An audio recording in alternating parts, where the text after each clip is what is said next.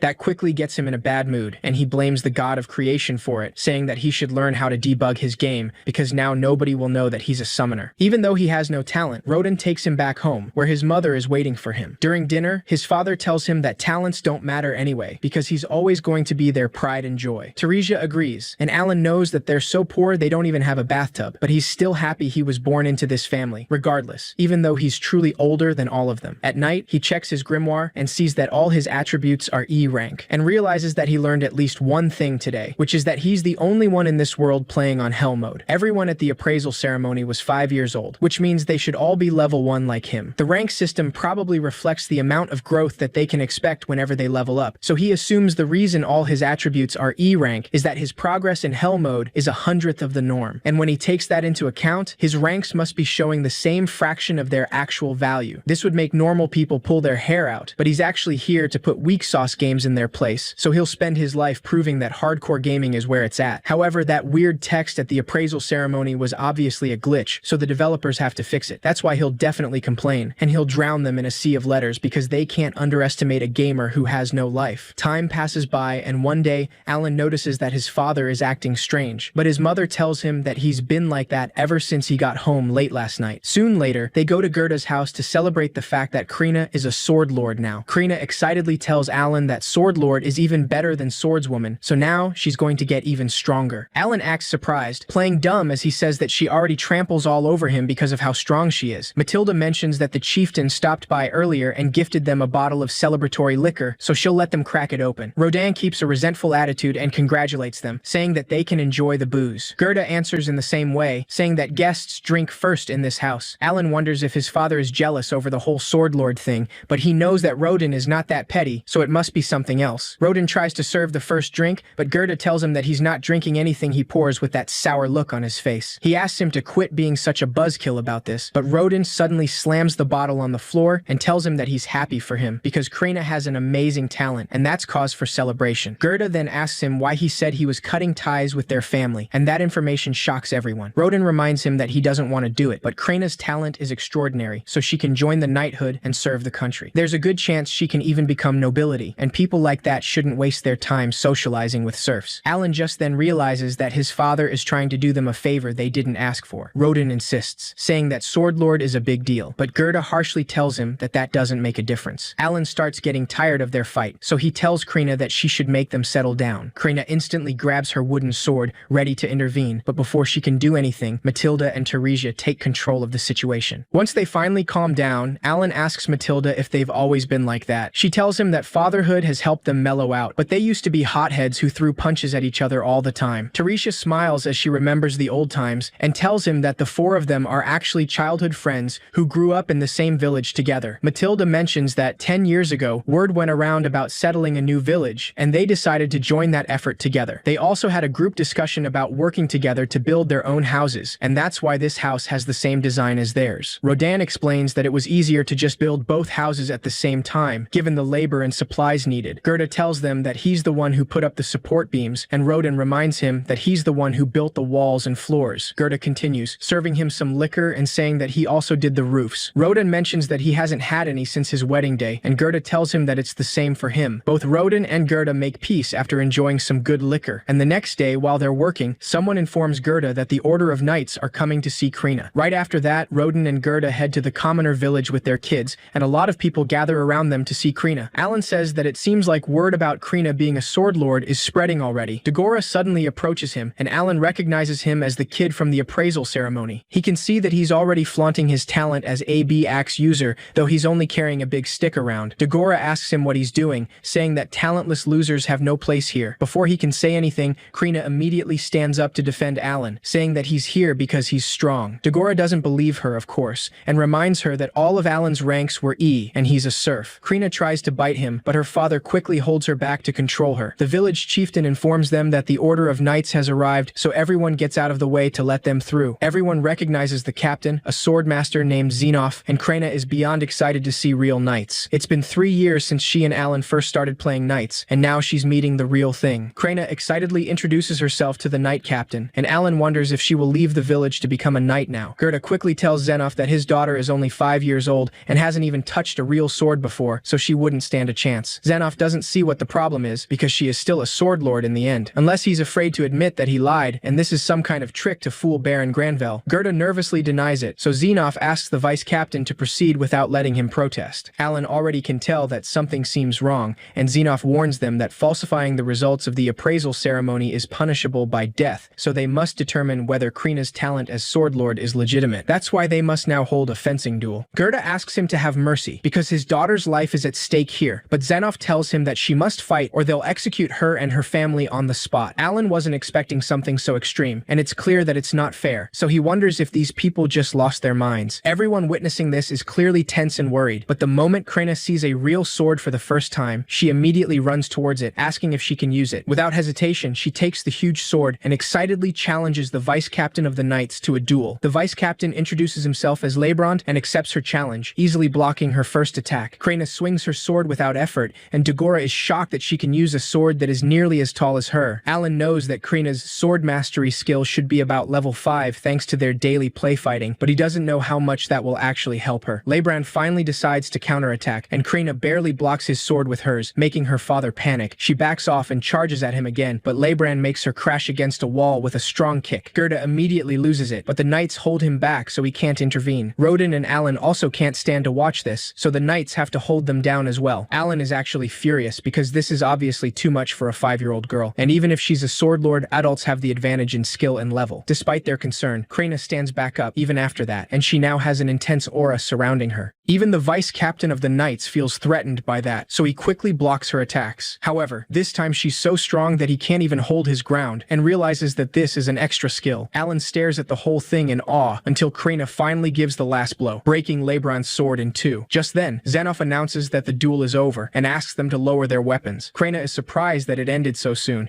but she still thanks Leibrand, telling that he's strong for a Gramps. Leibrand tries to tell her that he's actually not that old, since he's only 24, but he gives up and falls defeated anyway. Everyone instantly cheers for Krena, saying that a little 5-year-old girl just beat the vice captain of the knights. Now they're more than sure that she's the real deal, a genuine sword lord. Gerda soon starts laughing in happiness, and he quickly runs to his daughter to hold her with pride. Roden is just relieved to see she's okay, and Xenoph knows that there's no way to refute this after seeing the state of Krena's sword after the duel. That's why he decides to commend Gerda on raising a sword lord, and apologizes for his boorishness. Gerda is clearly still angry about what happened, but Xenoph insists, saying that his daughter has a marvelous talent, so he would like a chance to discuss her future with him. Gerda doesn't feel so sure about accepting his invitation, but Xenoph tells him that he can bring his friends if it makes him more comfortable. That finally convinces Gerda, so they meet at the chieftain's residence to have a meal. However, Alan can tell that Gerda is still upset, and he can't truly blame him for that. He also gets why the captain and the chieftain's son are here, but he has no idea why Dagora and his father are. Alan assumes that he's just trying not to get overshadowed by the sword lord. That aside, he simply decides that he's going to sneak some of the Molmo fruit on the table home. Xenoph asks them to feel free to eat while he talks, and properly introduces himself as captain of the knights. He explains that he was sent here by the order of his lord to determine whether a true sword lord was among them, and the results are crystal clear. Xenoph tells Deboji that this frontier village was set to be named after him once it was fully established. However, now that they know a sword lord has been born here, his lord has declared that they should honor this momentous occasion by naming it Krana Village instead. Gerda is clearly shocked to hear that, and his grumpy expression disappears in an instant. Deboji gladly accepts, saying that he respects the Baron's decision. Xenoph apologizes for the change, and tells him that 3 years back there was a sword lord born to the family of a count. Alan sneaks some fruit in his clothes, but he's surprised at that information because he's pretty sure sword lords can only be born in the serf, commoner, or baron social classes. Xenoph mentions that that particular individual went on to serve the royal family but failed to meet expectations. This led to a reappraisal, in which it was made clear their talent was that of an ordinary swordsman. Afterward, it was discovered numerous members of nobility had exaggerated their talents. Therefore, the kingdom has made it a point to thoroughly verify all results. Once again, he apologizes for putting Krena through such a harsh trial, and asks Gerda to continue to raise his daughter and help her flourish as a sword lord. When she reaches the age of 12, she can go study at the academy, and eventually serve directly under the royal family. Xenoph clarifies that at some point, an instructor will be dispatched to this village, so any kid with a talent must do their best to study and earn admission into the academy. Krena tells Alan that he has to study with them, but Dagora reminds her that he can't study himself out of a paper bag. They soon start fighting again, but that's when Xenoph finally notices Alan, and Roden tells him that he's his son. Gerda finally introduces him, and Xenoph immediately knows that he's Roden the boar hunter. He quickly stands up to pay proper respect to a village legend like him, and explains that the Baron is most fond of the great boar meat that is supplied by this village each winter. Xenoph asks him to consider this praise from the Baron himself, saying that he's a veritable hero for taking on the most dangerous role in the hunts. Roden shakes his hands to thank him, and once they leave, he admits that he's surprised even serfs like him can get recognized by the big shots. He tells Alan that he'll do great things as well, because he has his genes in him. Just then,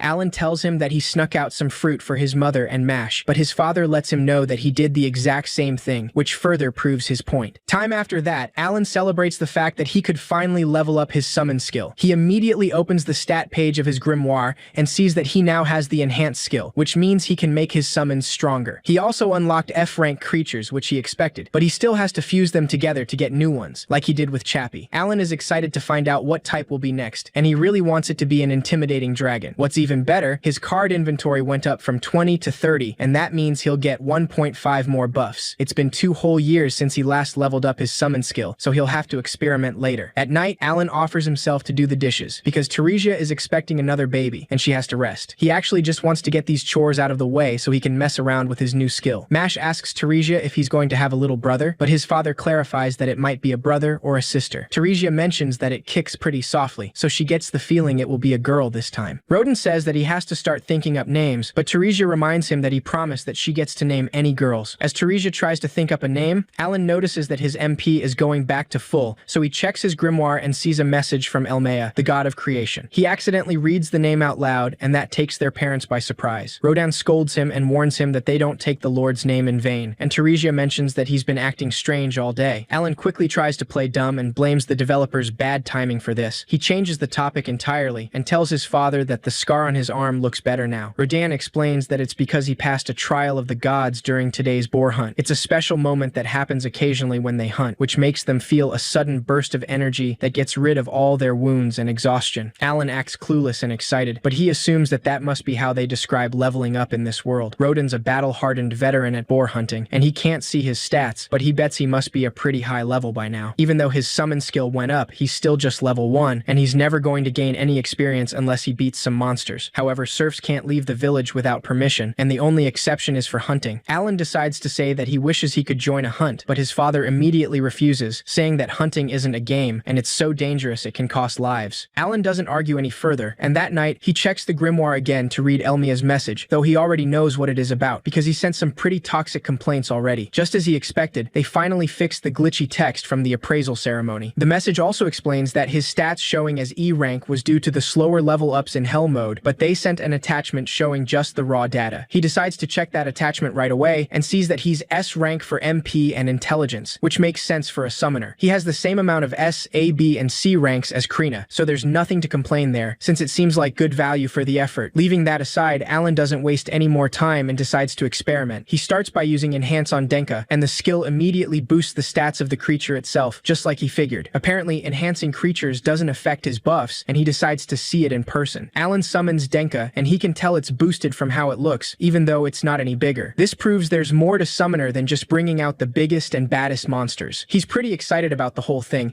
but Teresia suddenly enters the room, and she immediately panics when she sees Denka. Before Alan can stop her, his mother steps on it without hesitation, thinking that it's just a giant bug. The next day, after going through a cycle of summoning and unsummoning, Alan learns that enhancements on a card don't go away, which means as long as he has the MP to spare, he should enhance all the cards in his inventory. He's been testing all the various combinations for fusion, but he still hasn't unlocked the new type. The only possibility left is to fuse an F-rank insect with an F-rank bird, so he hopes to strike gold this time. Alan actually manages to get the new type this way, and he gets a new card, but he doesn't look all too excited to see that it's a grass F. He didn't even know that grass was a summonable creature type, so he was expecting anything but that. He guesses it's not all that different from an insect type though, so he simply accepts it and decides to check the buffs. Alan is glad to see that he finally got a creature that comes with an MP buff, and having this buff means that he can do way more stuff over the course of one day. At his current pace, he doesn't know how many decades it could take for him to reach the next level, but this buff might cut that down by a number of years. He decides to see what it's capable of and summons the grass for the first time. An apple with arms and legs appears in front of him, so Alan doesn't give it much thought and decides to name it Apo. It's obviously not made for fighting, and Apo shows him that its ability is called Aroma. Alan asks Apo to use its skill, but the apple simply sinks into the ground, disappearing from his sight. Just then, a small plant emerges from the dirt, and it grows until it reaches his shoulders. Alan is a little confused, wondering if that's all it does, but he notices that it actually smells like an essential oil. Teresia approaches him to let him know that it's time for lunch, so Alan panics and asks Apo to go back to being a card. The plant remains in place, and he doesn't know how to get rid of it, but when Teresia sees it, she just mentions that it has a really nice aroma. Alan plays along, but he wonders what the deal with this plant is, and if it has any use outside of its buffs. After lunch, Krina visits him to play with swords, as usual,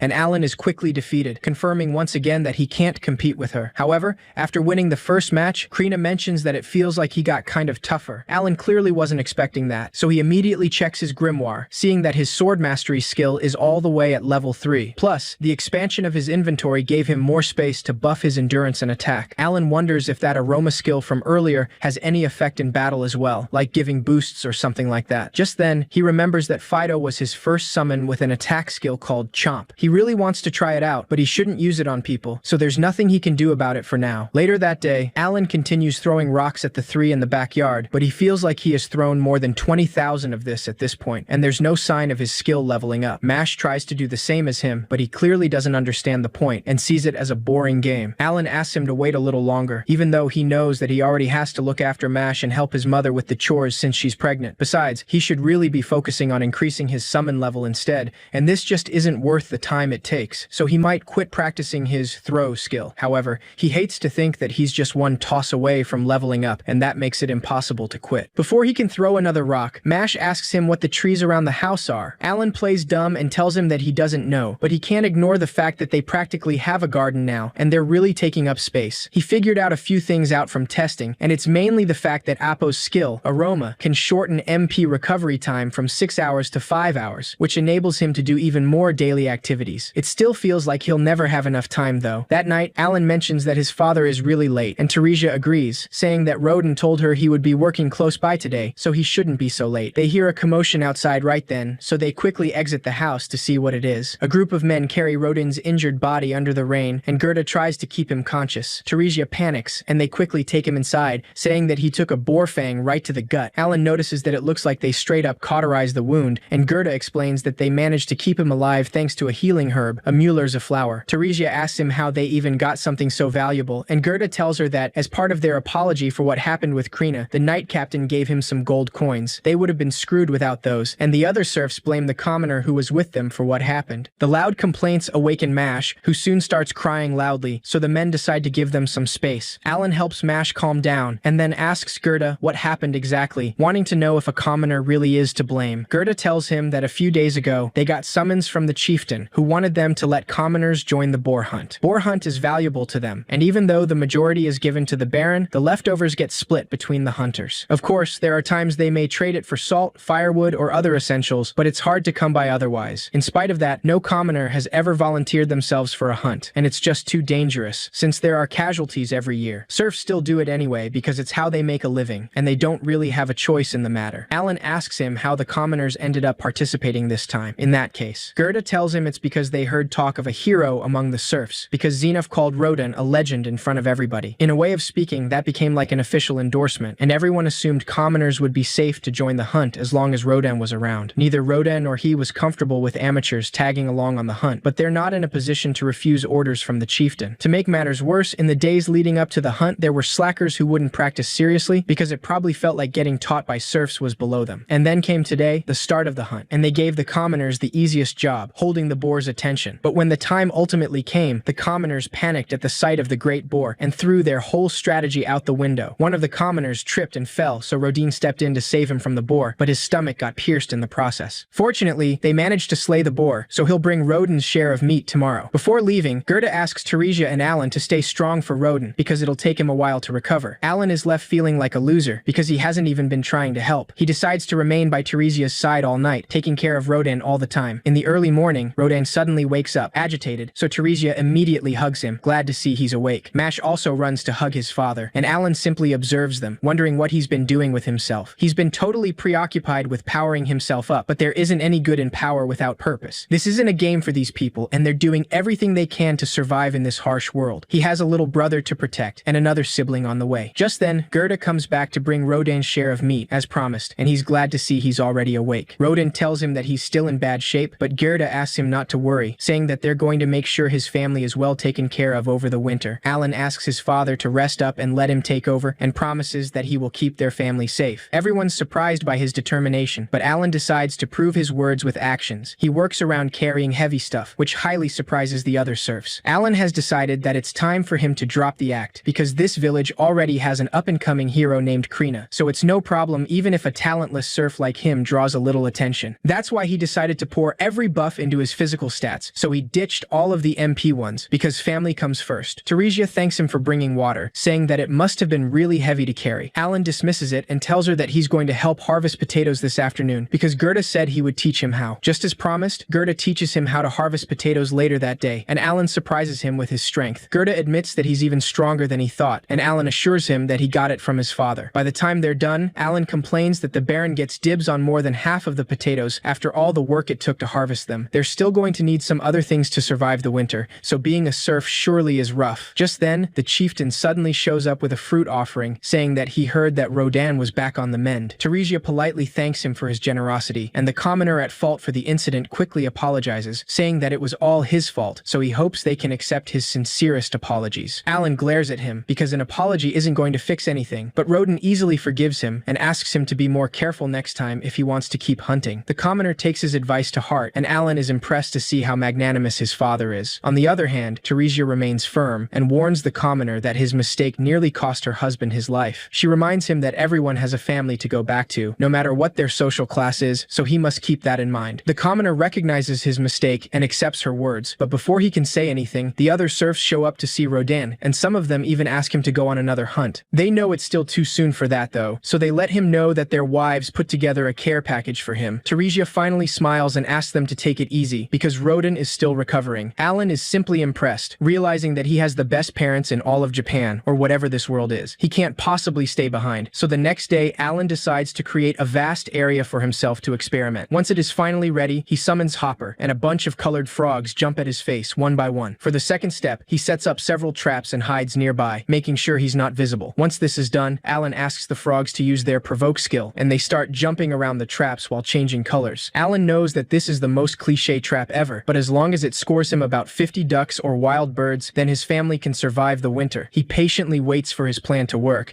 but as the minutes pass, Alan starts thinking that the range of their skill is not wide enough because he hasn't even seen the first bird in the sky. After a while, Alan gives up and recognizes that this isn't working, so it's back to the drawing board for him. However, just as he says that, he's excited to see a wild bird incoming, so he prepares to activate the traps he set. Soon enough, Alan realizes that it's not a normal wild bird, but a dangerous albaheron. The monster starts eating the frogs, and Alan remains hidden because he didn't think that the provoke skill would lure a B-rank monster. That's the monster he was named after, but it looks pretty tough, so he knows that the best option is to run for it. Before he leaves, he sees that his enhanced skill is up to level 2 now, and that can boost creature stats from +10 to +20. He's already enhanced every summon in his inventory, so Alan figures that it's worth a shot. After all, he could help provide for his family, and besides, hardcore gamers never shy away from a challenge. Alan lunges at the bird with his wooden sword, but the albaheron quickly knocks him down. Without hesitation, Alan summons Fido, because this is finally his chance to use them in real battle. Unfortunately, the albaheron gets rid of every one of his summonings and hits him way harder than before. Just then, he realizes that he's been losing buffs from each summon creature that gets defeated, and it's making him weaker. That's a major downside to being a summoner, so he starts thinking that this might be the end for him. Alan tries to think about a way to get out of this, and decides to summon a creature named Sucker. They immediately cling onto the albaheron, and fortunately, they manage to do some damage. Alan never tested it to be sure, but he was right about these guys having an energy drain attack. That allows him to get away from the albaheron's claws, and even though he's weaker after losing so many of his summons and their buffs, that's not a problem if he can just cripple this thing instead. Alan decides to summon more dogs and leeches to drain the albaheron's energy and do more damage with Fido's bites. Thanks to this, he manages to defeat the albaheron with a blow of his wooden sword. As soon as the albaheron falls, his grimoire lets him know that he has gained 100 experience points. Alan just then realizes that he actually won, and he finally defeated his first monster. That gives him a rush beyond words, and he doesn't hesitate to go inform his family, bringing the albaheron home with him. Everyone, including Gerda and Krina, are obviously surprised, and Teresia quickly asks him how he managed something like that. Alan explains that it happened to land nearby, so he took it by surprise, which is mostly true. Rodin mentions that he's got a cut on his cheek and asks him if he's hurt anywhere else. Alan tells him that the bleeding stopped already, so it's totally fine, and he didn't get hurt anywhere else. Gerda checks the albaheron's body up close, saying that this is really impressive, and asks him if he took it down with his wooden sword and some rocks. Alan confirms this, but that's when Gerda notices some dog-like bite marks on the albaheron. Not knowing what to say, Alan nervously explains that he was fighting on pure instinct, so maybe he bit it a couple times. That leaves Gerda completely speechless for a moment, but he quickly snaps out of it and tells Rodin that he'll bleed it out for him since he's still recovering. Rodin thanks him for the help, and that's when Alan notices a big lump on the back of Gerda's head, so he assumes he got that while playing knights with Krina. Alan laughs at the thought, but Gerda then asks him to lend him a hand with the job. Once they carry the albaheron's body somewhere else, Gerda tells him that albaherons weigh 60 kilos on average, but that drops to 20 kilos after they drain the blood and dry them out. Only half of that meat is edible though, and their wings fetch quite some money as well. Alan listens attentively, feeling happy that his neighbor is willing to teach him all this. Gerda also tells him that they still have to fork over most of it to the upper class, because the 60% tax even applies to wild monsters. They're nice enough to overlook smaller ones like E-rank horned rabbits, but albaherons are D-rank. Gerda takes a small gem out of the albaheron's body and explains that it's a magic stone. Magic stones from any monster above D-rank also fall under the tax, but it's not a big deal, because they're worthless to them in the village anyway. However, a kid like him wouldn't be out there catching monsters if his dad hadn't gotten hurt so bad, and they can use that as leverage to negotiate a bigger cut with the chieftain. Alan comes up with a great idea after hearing that, so he and Gerda go to the chieftain's residence together soon after. Gerda shows the albaheron to Deboji, saying that Rodin's youngster stuck his little neck out to take down this monster. The chieftain is more than pleased to see the albaheron, but that's when Gerda tells him that they'll fork over the entirety of its wings as tax, but he shouldn't mind them taking the rest. Deboji quickly protests, saying that that would be a problem because the Baron has asked that they deliver even more meat this year, and he surely understands what that means. Alan is a little surprised by that, but he quickly understands that that's why the chief was so insistent on having commoners join the hunt. Gerda tells him that they'll throw in the magic stone as well in that case, but Deboji still doesn't seem satisfied to have only the wings and the magic stone as tax. Before he can protest again, Gerda clarifies that if only somebody hadn't asked the impossible of them, then maybe their resident hero, Rodin, wouldn't have gotten hurt so badly. He mentions that now his poor family is on the verge of starving to death because of that, so he doesn't know how they'll survive the winter with 4 mouths to feed and 1 on the way. Alan quickly plays along and pulls out a perfect act, saying that he's really hungry and it's making him dizzy. Gerda dramatically asks him to hang in there and wonders just who they can blame for this awful predicament. Deboji quickly gets the hint, and he admits that he owes a lot to Rodin for his work, so they can have the rest of the Albaheron this time. Alan thanks the chieftain, happy to know that their plan worked, and he asks him if they can keep the meat and just give him the wings and magic stones in the future as well. Deboji is a little taken off guard, but this is the real crux of the issue. So Gerda plays along and tells him that it's not good to count his Albaherons before they've hatched, since they're really tough to get. The chieftain recognizes that they have a good point, so he allows them to have the meat if they're lucky enough to wrangle another one. After getting the deal they wanted, Alan returns to the village and sets up the same trap from before, using Hopper as a decoy to attract more Albaherons. This time, he manages to catch 2 Albaherons, and he makes Hopper disappear before they get hurt. Alan wastes no time and summons the leeches again to suck the Albaheron's energy. He throws them off balance after throwing some rocks at their heads, and then summons Fido to attack the Albaherons with the Fang skill. Thanks to this, the Albaherons soon collapse with no energy left, and Alan uses the opportunity to hit them on the head with his wooden sword. He celebrates his victory and makes his summons return to his grimoire, completely unharmed. Alan has been hunting once every 3 days since beating that first one, but this is the first time he didn't lose any summons, so it's a flawless victory. The grimoire lets him know that he has gained 200 experience points for defeating 2 Albaherons. His experience has reached the max of 1,000 over 1,000, so he also has gone up to level 2. Alan gets really excited and decides to check the stat page right away, realizing that he recovered all his HP and MP after leveling up. However, his stat increases are only 60% of the total they should be, so he's not getting the full benefits of the level up yet. Alan is still happy that he managed to level up, and he actually got some big gains on his general stats. 6 years after being reincarnated, he has finally hit his first level up, which is a huge achievement. This apparently is what it's like to pass a trial of the gods for everyone else, and it truly feels amazing. Alan decides that it might be time that he lets his family in on the truth, so he quickly returns home with the 2 Albaherons. Rodin is clearly surprised that he beat them at the same time, and he notices something different about Alan, but decides not to mention it. When the bell rings, Alan knows that he has to go already, and soon after, he's playing knights with Krina. With today's hunt, he's met his goal of 10 monsters, and once he dries the meat, they'll have enough to make it through winter, so the only thing left now is to trade for firewood. Since there are a lot of Albaherons around for migration season, he could try to hit level 3 by hunting 20 more, but that'll be hard to do before the end of the year. As he thinks about that, Krina quickly disappears from his sight and manages to surprise him from behind, hitting him on the head with her wooden sword. She leaves satisfied after that, and at night, Alan decides to talk to his parents, confessing that he heard an oracle from God back when he was 1 year old. That clearly takes them by surprise, and Alan mentions that the god Elmea told him that he would bless him with power and wisdom. It basically means he's smarter and physically stronger than the average person. But at the same time,